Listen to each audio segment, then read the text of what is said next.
बात उन दिनों की है जब मैं बरोही पास करके कॉलेज में पढ़ने गया था।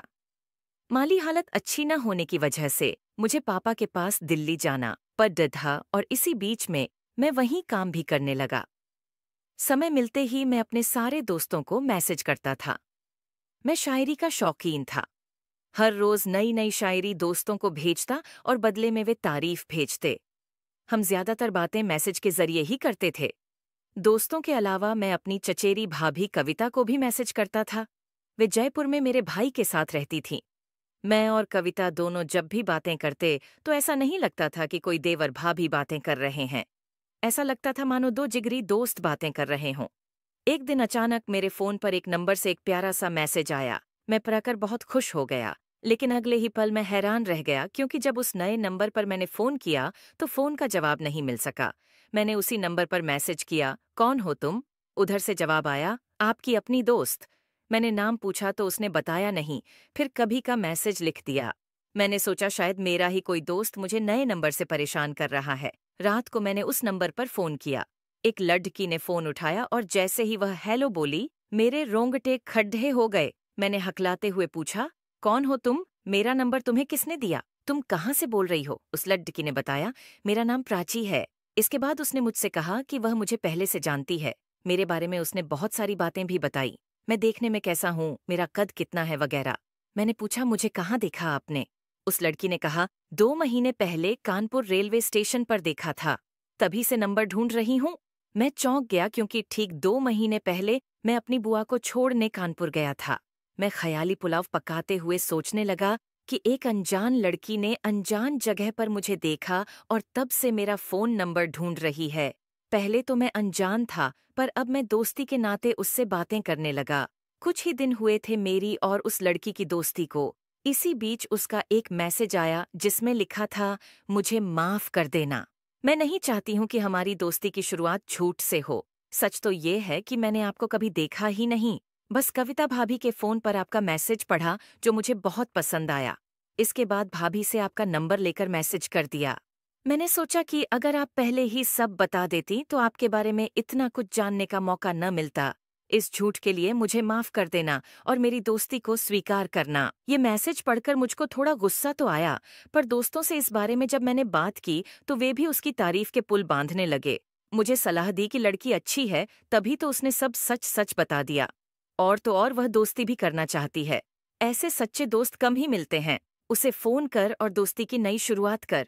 फिर क्या था, मेरा दिल बाग बाग हो उठा। अगली सुबह मैंने मैसेज किया, गुड मॉर्निंग दोस्त। उधर से भी मैसेज आया जिसमें पूछा गया था, मुझे माफ तो कर दिया ना? फिर से सॉरी एंड थैंक यू। दोस्ती को आगे बढ़ाने के लिए मैंने भी फिल्मी अंदाज में लिख भेजा दोस्ती में, नो थैंक्स नो सॉरी। हम दोनों की दोस्ती परवान चढ़ती गई। पहली बार घर जाते समय मैं उससे कानपुर रेलवे स्टेशन पर मिला। ट्रेन वहां ज्यादा देर नहीं रुकी, इसलिए बातें भी न हो सकी। सिर्फ हाय हेलो ही हो पाई। उस समय छठ पूजा की तैयारियां चल रही थीं। मैं घर पर ही था। कविता भाभी हर साल छठ पूजा के समय गांव आ जाती। इस बार भी वह आई, पर अकेली नहीं, प्राची भी साथ थी। मैं इतना खुश था कि बयान नहीं कर सकता था। मैंने प्राची को अपनी माँ और बहनों से मिलवाया। मैं पूरा दिन उसी के साथ रहा। कब तो वह भी कहाँ चूकने वाली थी। वह भी ताने कसती, क्यों देवर जी, क्या इसे यहीं छोड़ दे दूं हमेशा के लिए? भाभी की ऐसी बातें सुनकर मेरे मन में लड्डू फूटने लगते। काश ऐसा ही होता। प्राची थी ही ऐसी, गोरा रंग, लंबी नाक, लंबा कद, पतली कमर, मानो कोई अप्सरा हो।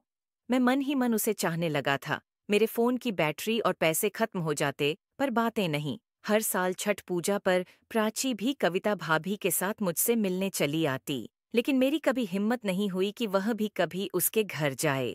मैं जब भी गांव आता उससे स्टेशन पर ही मिलकर चला जाता।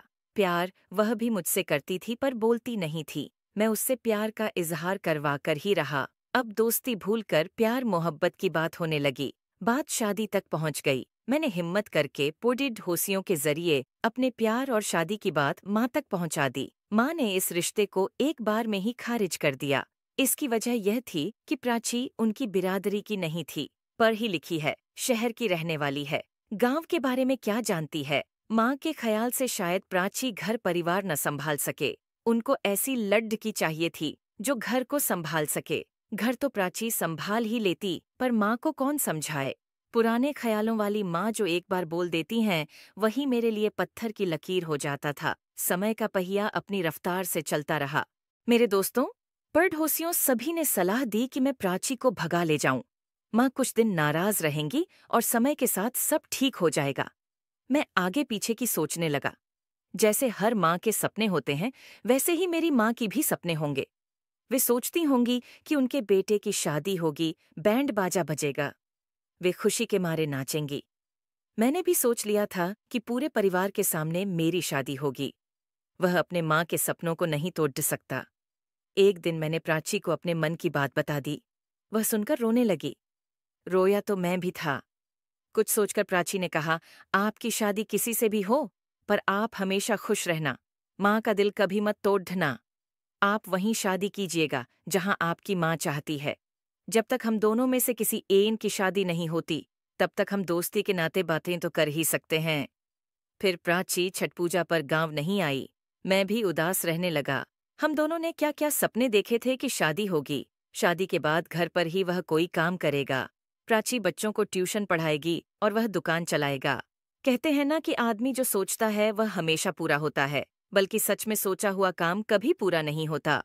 जो मैंने सोचा था वह सब तो अधूरा ही रह गया। मेरा प्राची से शादी करने का सपना अधूरा ही रह गया। दोस्तों, अगर आपको